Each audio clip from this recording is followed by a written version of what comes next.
I think, like, I feel like life is just absolutely beautiful.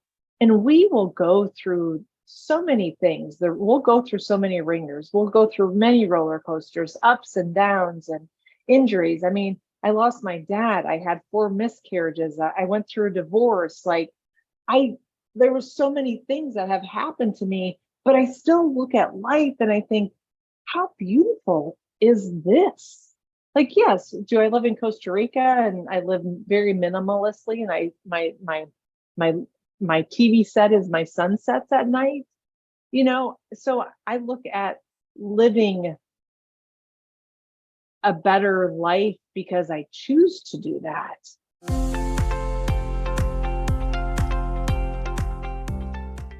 Hey everyone, welcome back to the Reshape Your Health podcast. I'm your host, Dr. Morgan Nolte, and today I'm really excited. We have a really fun guest. Her name is Jen Rulon, and this is a little bit of a different topic, a little bit of a different interview, and I think that you're going to find her just a breath of fresh air. I think that she's going to bring a really honest conversation about finding your self-motivation, especially for fitness. And her personal story is pretty cool. So she's been a triathlon and fitness coach for over 20 years. She received her master's degree in kinesiology with an emphasis in exercise science. She's been featured in numerous publications and commitments. She's done commencement speeches and she's been on the TEDx stage. She's the author of Self-Motivation Strategies for Women, How to Achieve Your Goals and Transform Every Aspect of Your Life. And she definitely practices what she preaches. She's been a 15 times Ironman triathlete who qualified and participated in the World Championship in Kona, Hawaii in 2017. And she's retired from triathlons, but she still coaches athletes all around the world and lives what she calls a life of joyful fitness in Costa Rica. So pretty much living her dream life. You would never guess her age. I'm going to let people sit on that one for just a second, Jennifer, in case they're watching YouTube. We're going to leave that as a hook for people to guess how old you are. But welcome to the show. I'm really excited for this conversation today. Well, thanks for having me. I appreciate it. I signed up a while back and I was really looking forward to our conversation. So me too. Okay. So I want to give you my impression of an Ironman triathlete, the only one that I know. His name is Mike Siedzma, and he was our neighbor for 2 years. If you're close to me, I talk about the Siedzma family a lot, and he's a commanding officer on a nuclear submarine. Okay. Big deal in the Navy, and his family's awesome. And while he was living for 2 years in Nebraska, he was training for an Ironman. And that man was a beast. He would be in the snow running. He'd go swimming at base. He'd be biking all over the place on these hills in Nebraska, just almost putting himself through what some people would call torture to do one Ironman. And you've done that 15 times. Yeah. So to sustain that level of training and time commitment and sustained motivation, I got to know where that comes from. So where does your love of triathlons come from and your love of fitness come from? Yeah. I think the love of fitness has always been there. The ironic thing about this all, and I talk about this in my own podcast, The Everyday Healthy Human, is that I absolutely hated running growing up. I was the group sport girl. I played softball, I was a cheerleader, I was volleyball, but I never ran track. So, which is sort of ironic that I'm a 15-time Ironman triathlete. But so I always had fitness. I always had sports inside me, right? I loved throwing the football. I could throw a spiral with my brother and my dad. And that was a big conversation that I talk about in my TEDx talk as well. But I think the biggest aha moment for me when it came to accomplishing the Ironman triathlon was when it was in 1989. I was watching the Ironman. Oh, that might show my age, right? I was Don't watching. Tell them yet. We're gonna keep them guessing. Okay. It was 1989. I was watching the Ironman, or I was watching the ABC Wide World of Sports, and it was the Ironman triathlon, and it was a And if you don't know what an Ironman is, it's a 2.4 mile swim, 112-mile bike, and a 26.2 marathon run. And these guys were like in the same day, guys. Right. Yes. And you have to finish within under 17 hours. Like that, there's a cutoff. Like you have to be done in 17 hours. So I was watching Dave Scott, Mark Allen doing the showdown, right? These guys crossed the finish line around 8 hours. Mark won that day. And then an hour later, Paula Newby Frazier crosses the finish line, and the first woman. And I was like, oh my gosh. And I thought, if she could do it, I could do it. Right. And I can't tell you how old I was when I saw that, because I go to my grandpa and my mom. So my mom's dad, and he was a lieutenant colonel in the Army, had a Purple Heart, like just more of a father figure than my dad was, because I put him on that pedestal, right? And I said to him, I go, Grandpa, when I'm 30, I'm going to do the Ironman World Championship in Hawaii. And he's like, okay, when you go, I'll go with you. I'll be one of your sponsors. And that truly like put a notch in my head that I'm like, Grandpa and I are going to go to the World Championship together. We're going to make this happen. He's going to go cheer me on. And I said I was going to do it by the time I was 30. Well, I was 6 weeks before my 31st birthday, and I did Ironman Wisconsin, and in 2002. But in 2002, and I realized that, like, yes, I did an Ironman, but I didn't do that Ironman. Mm-hmm. Yep. So you didn't do the world championship that you wanted to, right? Correct. You didn't do it yet. I didn't do it yet. But going back in May of 2001, I was training for the World Championship duathlon in the Netherlands. And I was out on a ride, and the day before, I found out my grandpa passed. Mm. And I get emotional every time I tell this story. And I cried like a baby on my own podcast. And I remember I was out riding my bike, getting ready for the duathlon. And I just started crying on my bike. I'm like, what am I doing out here? This makes no sense. I just lost my grandpa, the grandpa that has inspired me to become an athlete in a different level. I'm not that football player or that basketball player. He inspired me to become an athlete that I called my own. And I just started crying, and I thought, Grandpa's not here. He's not here. Why am I even doing this? And I literally crested a hill. I was on Highway 211 in San Antonio. I crested this hill, and all of a sudden, swarms of yellow butterflies just started flying around me. And I thought, oh, and I took it all in, and I thought, Grandpa is here. Mm-hmm. Grandpa is here. And he reminded me, like, no, Jen, I'm still going to support you and sponsor you and cheer you on this journey. So you kept going. So, but I 14 more times. I did. And because I didn't get to Kona. So my whole life, I would see butterflies. To this day, I still see butterflies.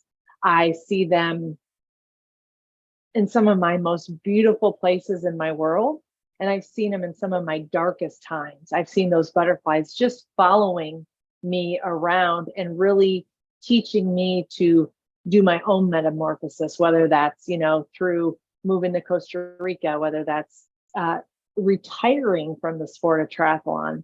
And I remember when I got to Kona, and I'm telling this very long story, like in a very short amount of time. You could get more details of it on my podcast. But I remember going down a road, and I can never remember the road, to turn right on Alihi Drive. And Alihi Drive is where the finish line is to the Ironman at the Ironman World Championship. And I see my mom and her best friend, and her and I made eye contact. And right then and there, we knew that Grandpa was with us. And I turned on that red carpet, and I slowed down because I didn't want to lose my moment with Grandpa. I wanted to just soak it all in. And I looked up in the sky and I said, Grandpa, we did it. And the photographers got me all along the red carpet, bawling my eyes out.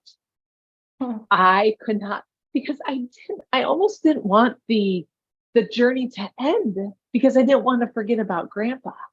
Mm-hmm. And then when I crossed the finish line and I hear my friend and announcer Mike Riley say, Jen Rulon, you are an Ironman, I raised my hand, smiled, and I had tears in the eyes, but I was so happy and I looked up and I said, Grandpa, we did it. We did it. Yeah. So that was a big why for me. And that helped drastically. To sustain that motivation over all of those, hours and hours to do it with Grandpa. What was your other big why? Because you mentioned offline that you had two. I did. And my second why was actually probably one of the best therapies ever, that I wrote my TEDx talk. And the second why was I never had a really strong bond with my dad. And I saw the bond that my brother had with my dad, because it was all about football, the Detroit Lions, the Detroit Tigers, the Michigan Wolverines. Like, it was all about group sports. And so my brother and my dad had this beautiful, tangible bond that connected them. And I felt like I was over there. I'm like, well, hey, I play softball, or I'm a cheerleader. And my dad, I felt like my dad really didn't understand or didn't resonate with me when it came to that type of sports, right? Because I wasn't a football girl. I wasn't a basketball girl. But I thought to myself, maybe dad will notice me now if I do this Ironman, right? Because it's very way outside his spectrum, way outside my brother's spectrum, way outside the group sports spectrum. I thought, well, now he'll notice me, right? And it made me realize, though, and I talk about this in the TEDx talk, is that when I crossed the finish line to my first Ironman, I realized I didn't need his validation anymore, because I truly validated myself as an athlete. I never considered myself as an athlete growing up. I mean, I'd play softball, I did all that stuff, but never, I wasn't that athlete. But in my head, in a little girl's head, I wasn't an athlete because I didn't play football, basketball, baseball, or hockey. Mm-hmm. Mm-hmm. So is that kind of that insight that you got? But how does that translate into being a why? Like, how would you explain to someone your dad being part of your why? Is it you finding that own self-validation, or like, how would you describe that?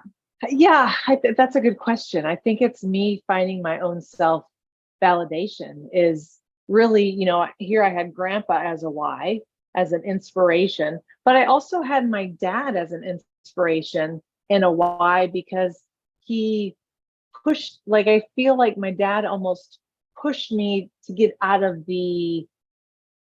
comfortable being uncomfortable type of thing. Because here I thought I was supposed to be in a little box of a daughter of, doing group sports. But then I realized, well, I don't do group sports. I like the individual sports. So it's like, and I still remember training for a race, and I remember going to visit my dad, and I stayed with him, and I was like, hey, I'm going to go for an hour and a half run. And he's like, what? Yeah. I said, yeah. And it's interesting because my dad is no longer around, but I remember him standing in the garage, waving goodbye, as I go to leave for my run.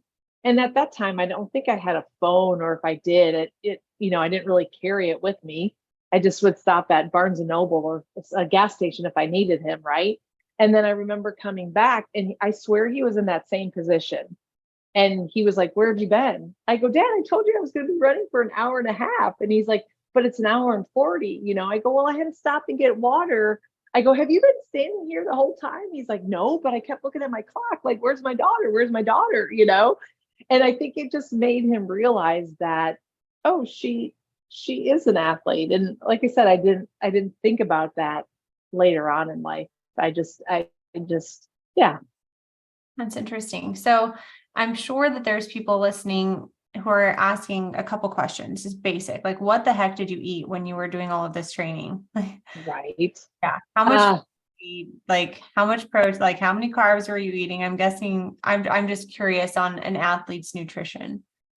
Yeah. I was the type of person, especially later on in my career. In the beginning of my career, I would eat whatever I wanted to, right? I would go after a 6-hour bike ride. I would go get a huge thing of pizza, or I'd go, go to Five Guys and grab some burgers and fries and all that fun stuff. But I started at the end of my career, because as I was aging, right, things weren't, things didn't taste as good or anything like that. But I did a pretty good job of really eating clean, trying to eat what I could. Like I didn't do a lot of pasta. I didn't do a lot of breads. I did a lot of white rice.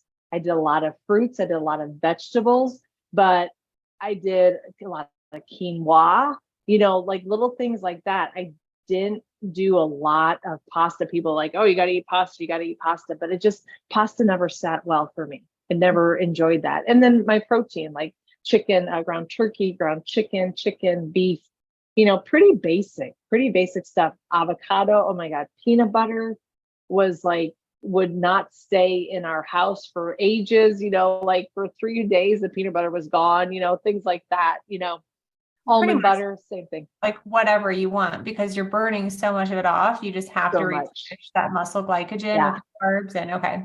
Bingo. You got it. Okay. Yeah. And the second question, which you wrote a whole book on, and I think that it's easy to say, "Oh yeah, I wrote a book," but it's a whole deal. First of all, I mean, it takes a lot of time. It takes a lot of self-reflection. I've written a book in the sense of my course, like we've added up how much content is in there, and it's a book, and it took me a long time and many iterations to write. What compelled you? Because I think there has to be a fire in your gut to sit down and write that many words about one topic. So what compelled you to write it about self-motivation? Well, it was ironic because I had a publisher come to me, and this was in 2020. And I was going through one of the darkest and hardest times of my life. My ex-husband and I, we were going through therapy, and it's really sometimes hard for me to talk about that. I wrote this book during one of the hardest times, but honestly, I think the book was written for me. Mm-hmm. Like I didn't really realize that until I stepped away from it, right? But it was, I wasn't coaching triathletes. I was trying to start a woman's program, like a woman's like motivation program type of thing. And the publisher reached out to me, and they've reached out to me before about like, "Hey, what are you doing?" And at one point they wanted me to write a triathlon book. And I said, "I don't have time, y'all. I don't have time. I don't have the bandwidth. I can't do it." They came back to me in 2020 and said, "What are you doing?" And I said, "I'm starting a woman's self-motivation program, blah, blah, blah." And they were like, "Oh my God, this is perfect. Can you write a book for us about self-motivation?" And I told my editor, I go, "Can I be transparent?" She said, "Yes." I said, "I am going through one of the hardest times of my personal life with my husband at the time. And I feel like I am living imposter syndrome right now. And she's like, Jen, you're writing the book for you right now. She goes, only think of it that way. I said, all right. Mm-hmm. So that's how it came about. The publisher approached you, asked you to write a Yep. book on self-motivation because that was your interest. But why is Yeah. that business for you? Like what is that fire in you to educate people on becoming more self-motivated? Because we know that our country is unhealthy. We know that instant gratification is a problem. We know that people are eating too much unhealthy food. They're watching too much TV. They're not getting enough sleep. They're drinking too much alcohol. And they're in this rhythm of life that's not supportive of optimal health. And so when I think of self-motivation, because this is my work and my passion, it goes right to the health realm. But I think it's really important to recognize like this is not just applicable to health. You need self-motivation in every aspect of your life. You need it for your career. You need it if you're a parent. You need it if you're a spouse. You need it for everything. Like, why are you so passionate about self-motivation? I think I've always been passionate about goal setting or like that type of aspects of things. So my goals motivate me to become a better version of myself. And I realized that there's so much potential in everybody. And a lot of people don't tap into their potential to become the best version they can be. I sit there and I think we have one life to live. We can I actually just did an interview with a friend of mine, and he brought up Shawshank Redemption, and he goes, "You could, what was the quote? You could live." Don't ask me about movie quotes Oh because my God, I don't know. I have like this friend, Sean is his name, and he'll quote movies all the time. And I right? tell him over and over, I don't get movie quotes. I don't remember movies. I fall asleep. Like, dude, stop quoting movies to me because I don't remember. So I am not going to ask. I've seen that movie, but I don't know any movie quotes. Yeah. So it was so he goes, get busy living or get busy dying. Yes. I was like, oh my God, you're right. Which is one of my favorite movies. But I think, like, I feel like life is just absolutely beautiful. And we will go through so many things. We'll go through so many ringers. We'll go through many roller coasters, ups and downs and injuries. I mean, I lost my dad. I had 4 miscarriages. I went through a divorce. Like, there were so many things that have happened to me, but I still look at life and I think, how beautiful is this? Like, yes, do I live in Costa Rica and I live very minimalistically, and my TV set is my sunsets at night, so I look at living a better life because I choose to do that. And I just sort of wanted to share that motivation piece to others. Like, and in the book, I talked about the fitness, I talked about the emotional, I talked about the personal relationships, which is ironic because I had to rewrite a lot of that chapter. Interesting. Right. Yeah. And my editor was like, Jen, this is a little too robotic. And I'm like, because I don't know, I'm going through my own stuff right now. Like, I can't, but it taught me, like, okay, respond, react, that type of thing. So I started recognizing just a lot of things. It talks about community. It talks about like the volunteer and just the spiritual, whether, the higher power, God, whatever your beliefs are. Because I was tapping into all of those elements in 2020 to become a better version of myself. And at that time, my last drop of alcohol was December 7th in 2019. And why I think that this is an interesting thing because it kind of keeps coming up in the podcast in my life. Like, alcohol kind of keeps coming up. Full background, I've never been a big drinker. In college, I would like sit on the curb and like wait to drive people home because I'm not a party person. Yeah. so it was never a big part of my life. It wasn't a big deal. And I had this guy on the podcast talking about why he stopped drinking altogether. And that was very motivating to me because it's like, why am I doing this? I want to relax, but I don't want I don't want the calories. I don't want the negative sleep Right. effects. I don't want to use it as an emotional crutch. I just don't really want it. So why am I having it? Once I Right. stopped like critically assess my relationship with alcohol, I realized it was purely social. And it was because I didn't want people to, I don't know. I just didn't want to deal with like the social pressure of saying no, I guess. Right. Who my husband, like I don't care if whatever, we've been married for almost 10 years now. It's not that big of a deal. It's like a choice that I make about not drinking, and he doesn't care. He doesn't drink much anyways. But it's like when you really pause and reflect on why you do what you do, it's almost like you're just standing on a cloud and like there's no real substance behind why you do what you do. It's just because subconsciously you don't want to be rejected, or you don't want to be criticized, or you don't want to be out. And I'm developing and not being afraid of those things anymore. Yeah. So for me, when you mentioned that, I thought, oh, interesting. I wonder what her relationship with alcohol was, and what was your impetus to stop drinking? And then what changed for you? Because what that guy said on the podcast, it really affected me. He's like, I felt like I was living my life at like 80% or whatever he said. And he's like, I have 20% left in me that I'm suppressing because I'm drinking. So if I stop drinking, what potential is unleashed? And that really hit home for me. So what was it for you that caused you to reassess that relationship with alcohol? Yeah. I wasn't liking who I was becoming.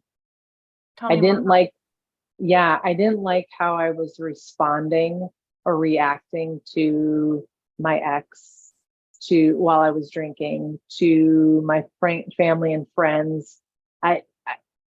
I've always been a very happy, fun-loving person.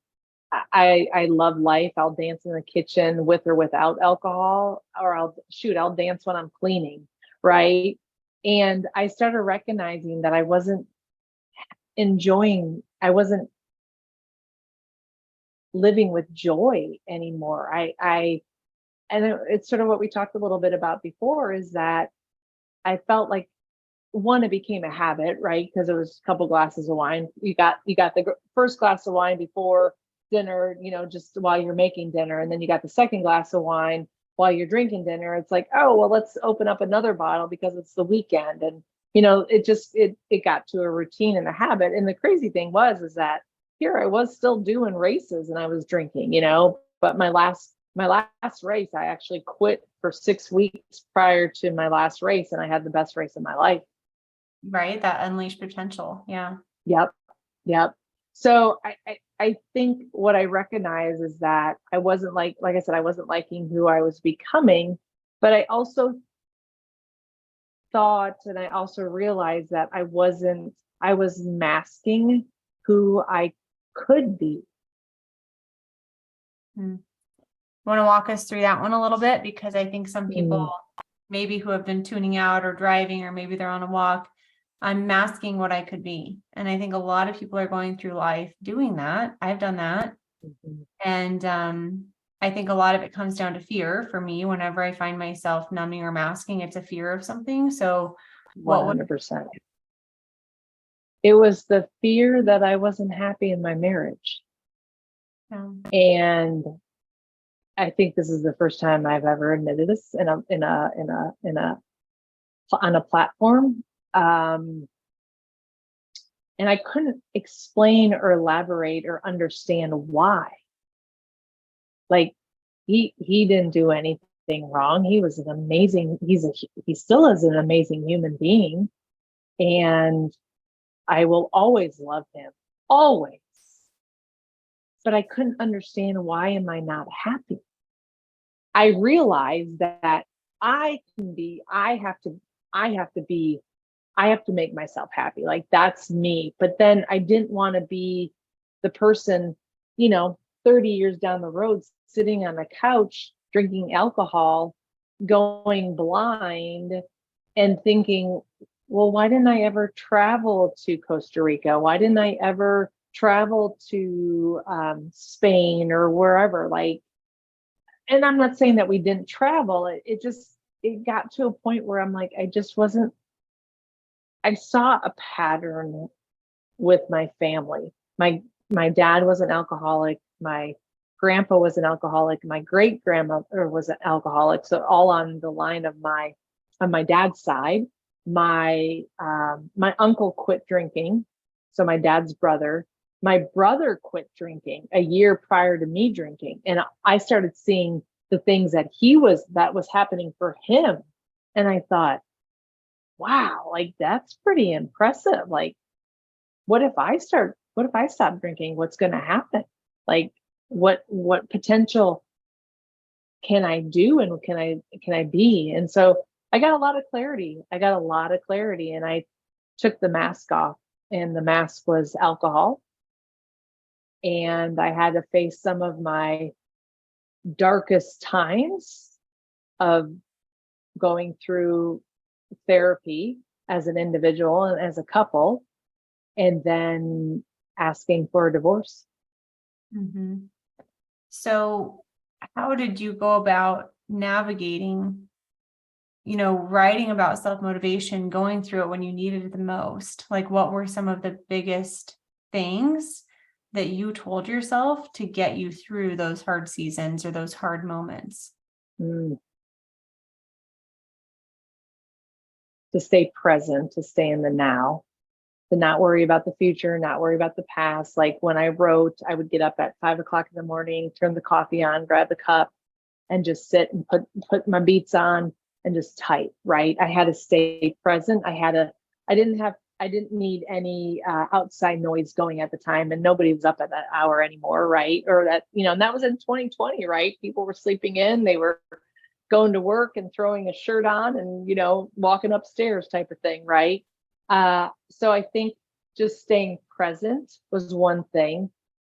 Really asking for guidance through my higher power, whatever your beliefs are, God, universe, spiritual, like really digging deep and just talking to God and just saying, God, I need your help. I need your guidance today.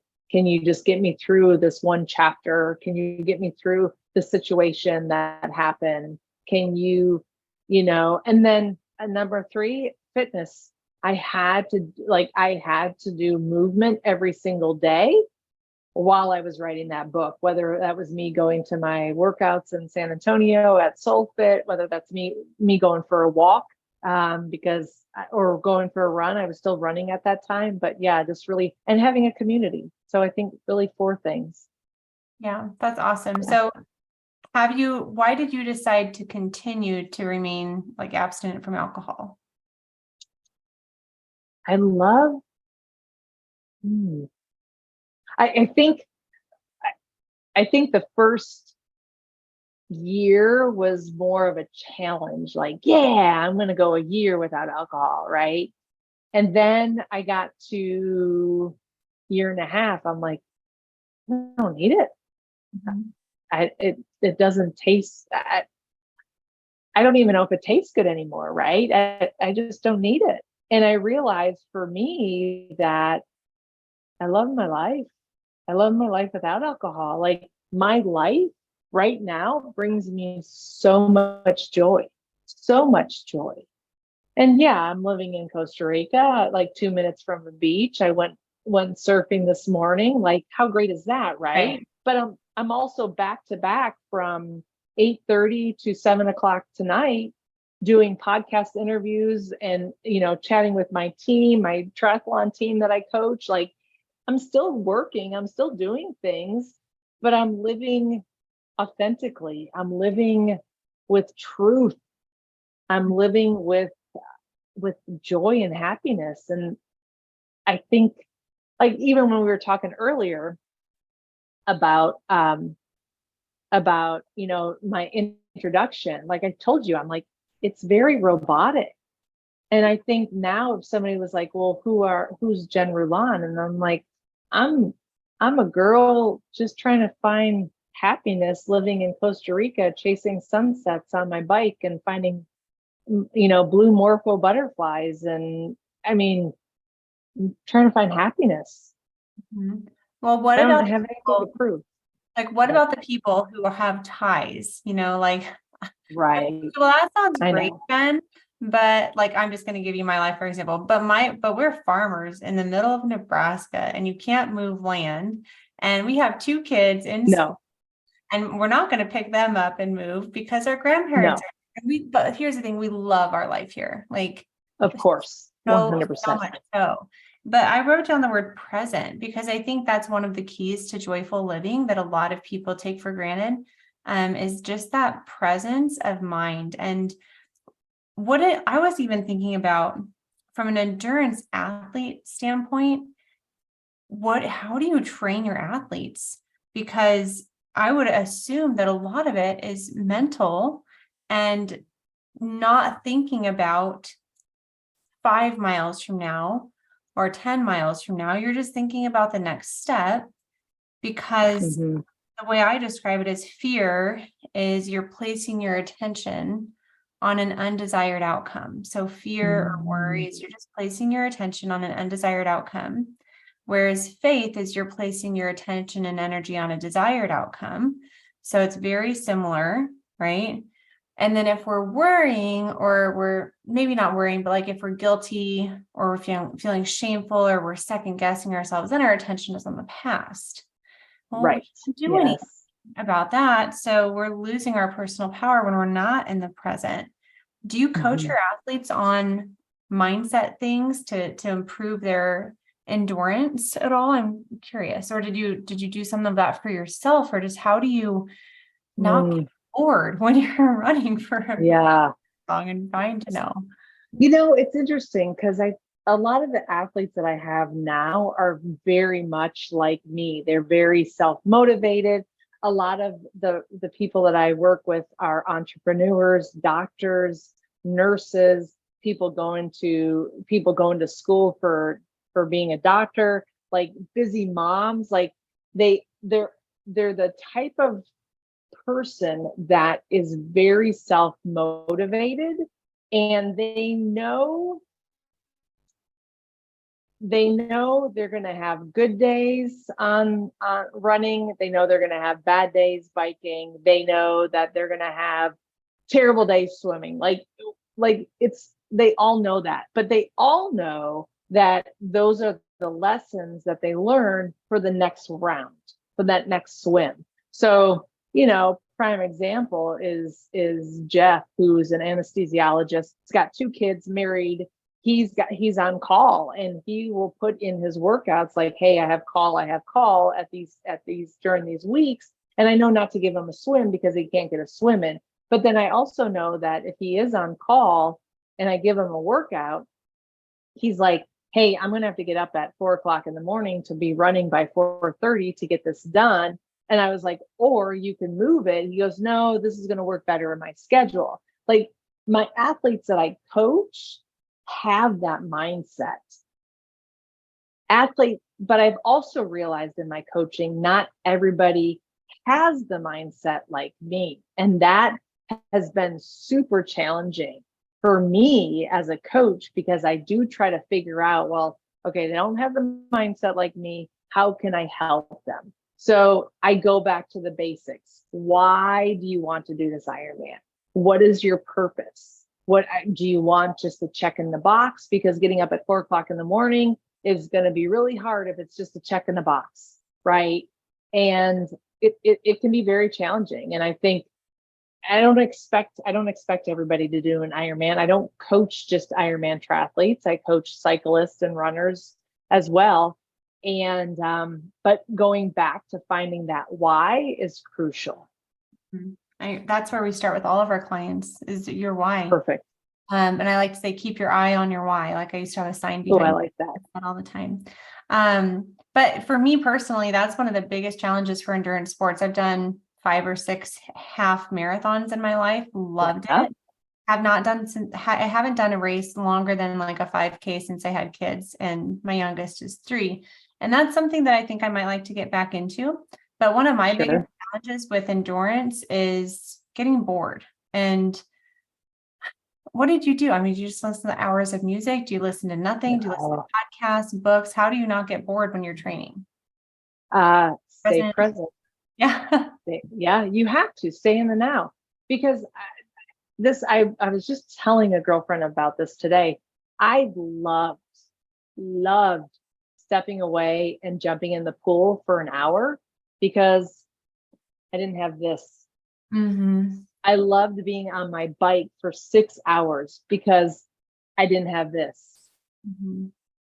I mean, I did for emergencies, right? But I wasn't sitting there like on my bike, like texting people, because I was outside watching the road and making sure I didn't get hit by a car, right? Yeah. And then same with the run. I never took my phone running, and people thought I was insane. I was like, if it, I know my route, and my ex-husband knew my route very well, that if I didn't come back, like they would know where to find me, like it was just and so I just, for me, it was like I loved that next mile, because I love to see what I could do and what I can accomplish. Like there was times on the bikes where I would be at 97 miles. I'm like, oh man, I got to get 3 more miles so I can get that 100-mile mark, Yeah. But for me, it was just being present and stepping away from the phone and work.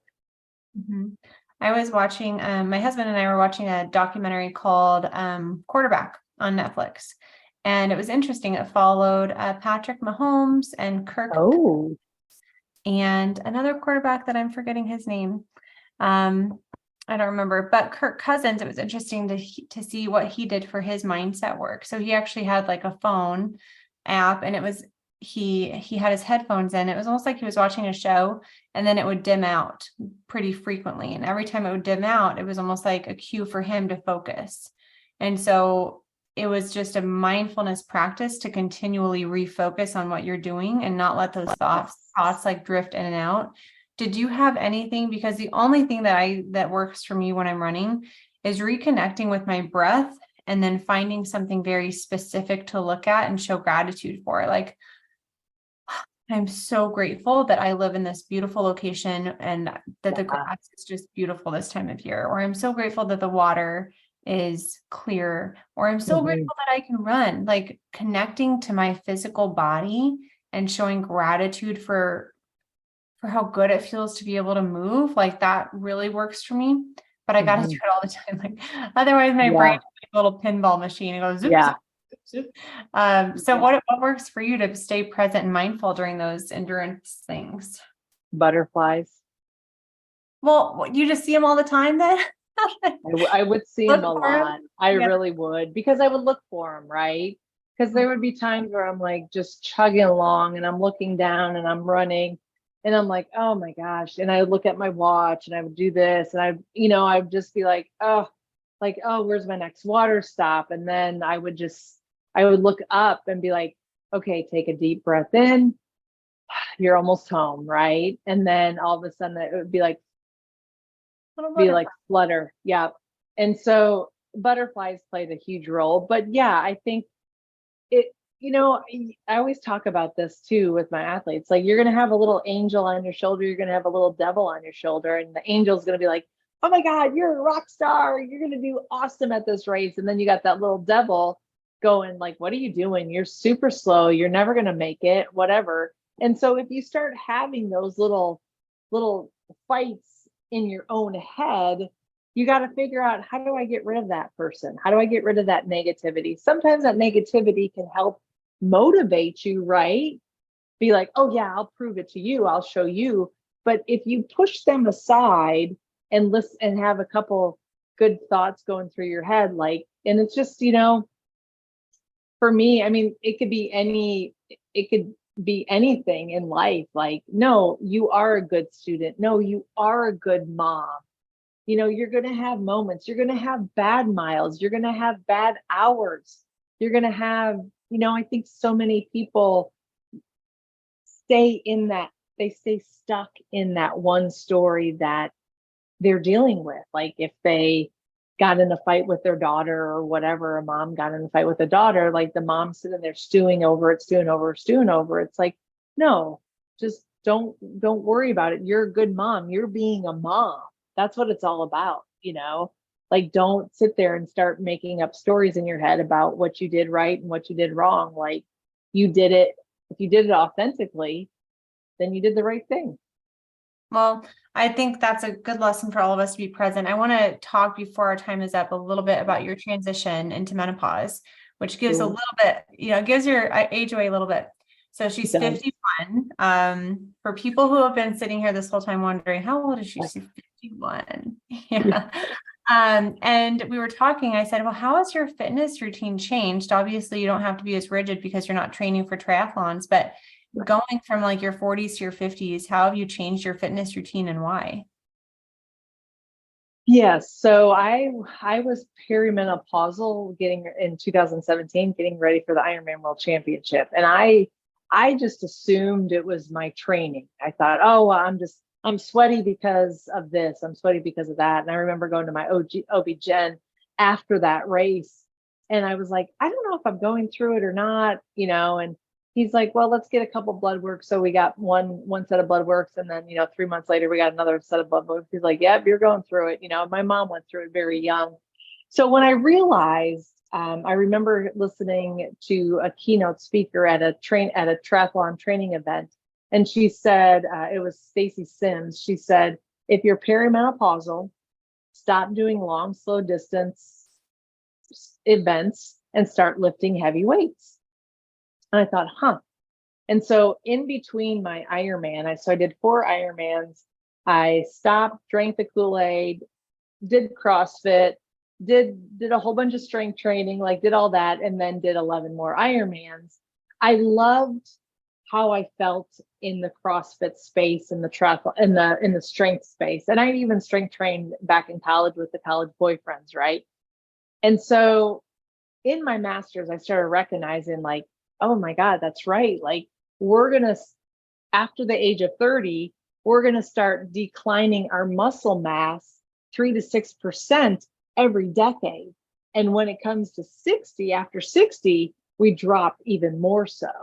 So I knew in my head that I had to go back to strength training. And so what I'm doing now is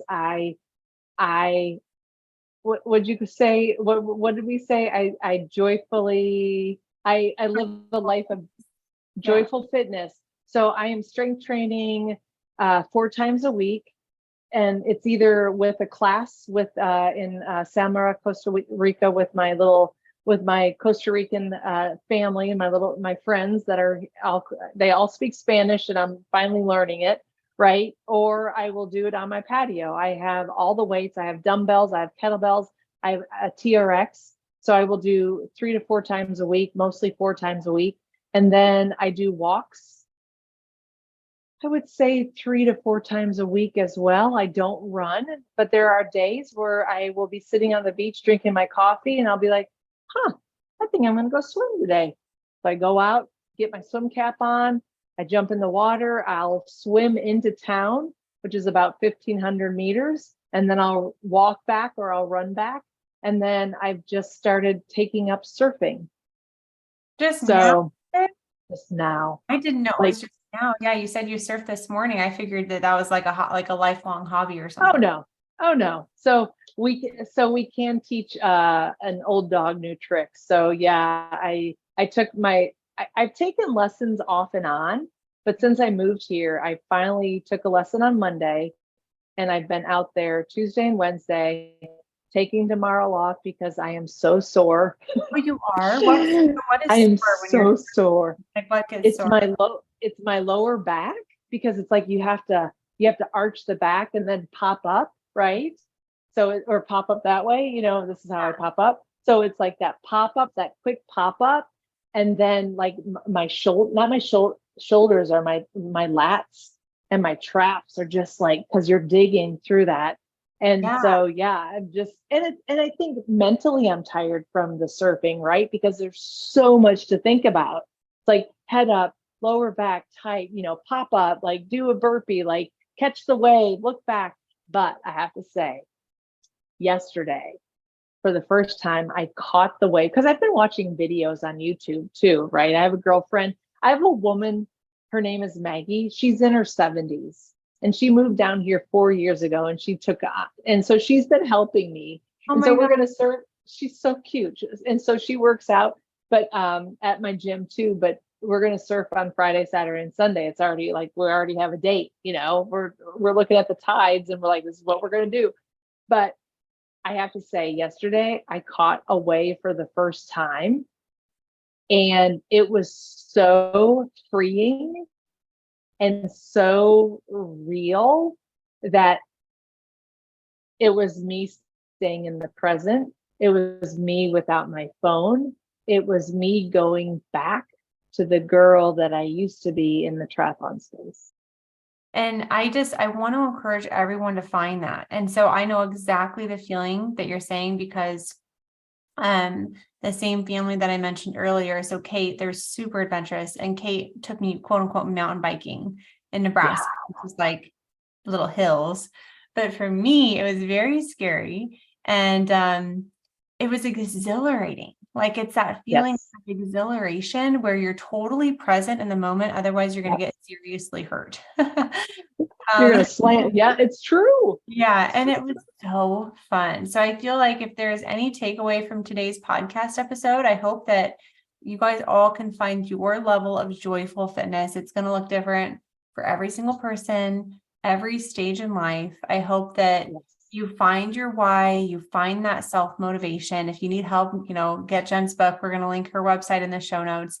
And just have fun with your fitness. It's so much more rewarding and enjoyable. And again, looks different for everyone. Maybe for you, you got to sign up for a race. Like maybe you need a little external motivation so that you can have that consistency of training schedule.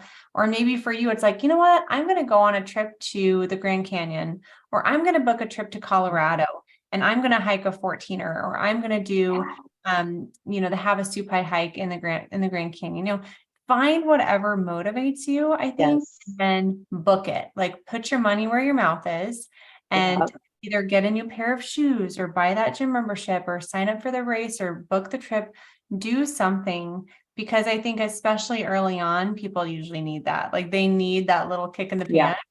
Like, okay, I spent the money on it, so now I have to actually do it. So any other last minute tips for people to kind of become, joyful with their fitness, a little bit more self-motivated to be consistent here? Yeah, just hearing you talk, I think the joyful fitness came over time with me because I developed a habit. I developed a habit of wanting to feel better after a workout. I developed a habit of stop drinking because I wanted to feel better. I wanted to become the better version of myself. And so joyful fitness will come in time, but you have to develop a habit first to start recognizing, like, this is what makes you happy. If you don't like running and you sign up for a marathon, it's not going to help. Not going to work. Yeah, that's not what we're saying to do. No, I feel like you might have to create something called joyful fitness, or that probably already exists. No. Sometimes I get an idea like that, and I'm like, oh, surely, I love it. And surely I'm sure it exists. Yeah. Book or whatever. So Jen, thank you for your time today. Thank you so much. Inspiration for all of us to just kind of live our best life, and continually reflect on how we can become a better version of ourselves. So can you let our listeners know where they can learn more about you? You bet. You could go to jenrulon.com. You could go to Instagram, Coach Jen Rulon, or you could check out my own podcast called the Everyday Healthy Human Podcast, where I talk to guests about their metamorphosis and their transition to become the better version of themselves. Perfect. Thank you so much. And good luck surfing this weekend. Thank you. Yeah. Bye. Ciao.